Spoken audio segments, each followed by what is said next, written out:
गजानन विघ्न विनाशक जग के मंगलकारी छी। हे गजानन विघ्न विनाशक जग के मंगलकारी छी। हमरो बिगड़ल काज सवारो, हमरो बिगड़ल काज सवारो, प्रथम पूज्य अधिकारी छी। हे गजानन विघ्न विनाशक जग के मंगलकारी छी।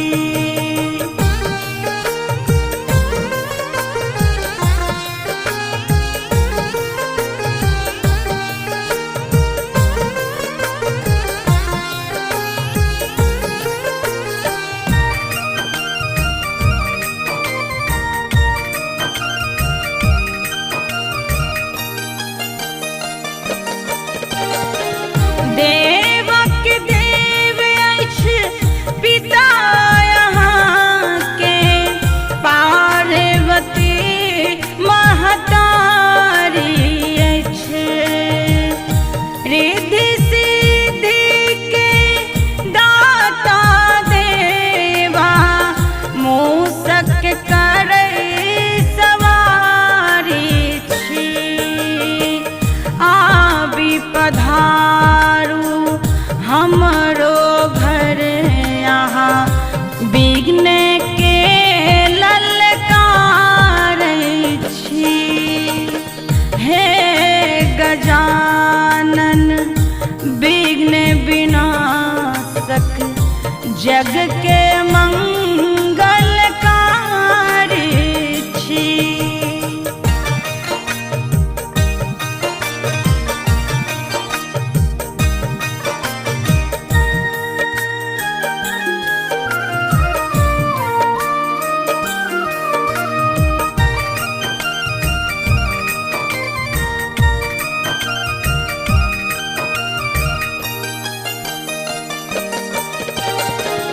हे चतुर्भुज शोभित गज मुख, कारज सिद्धि विनायक छी।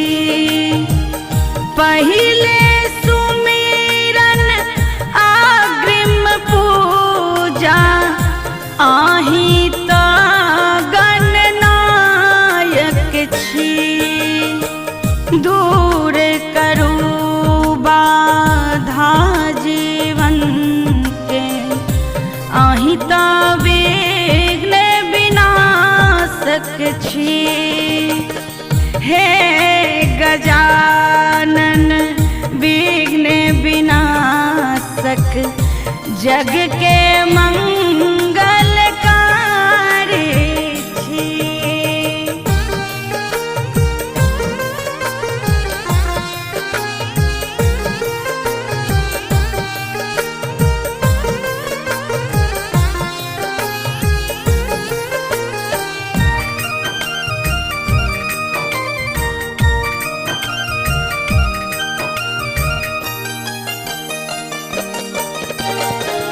मोदक प्रिय मृद मंगल दाता, गौरी पुत्र गणेश छी।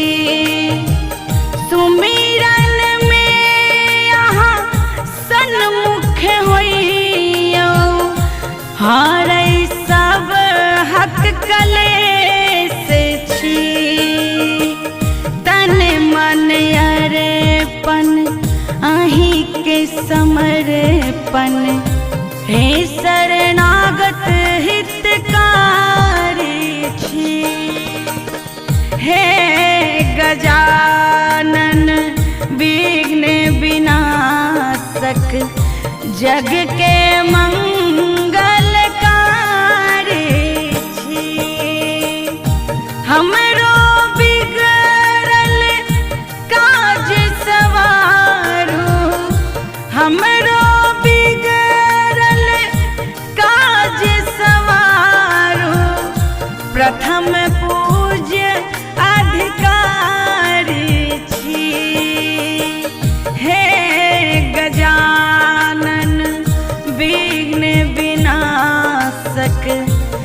जग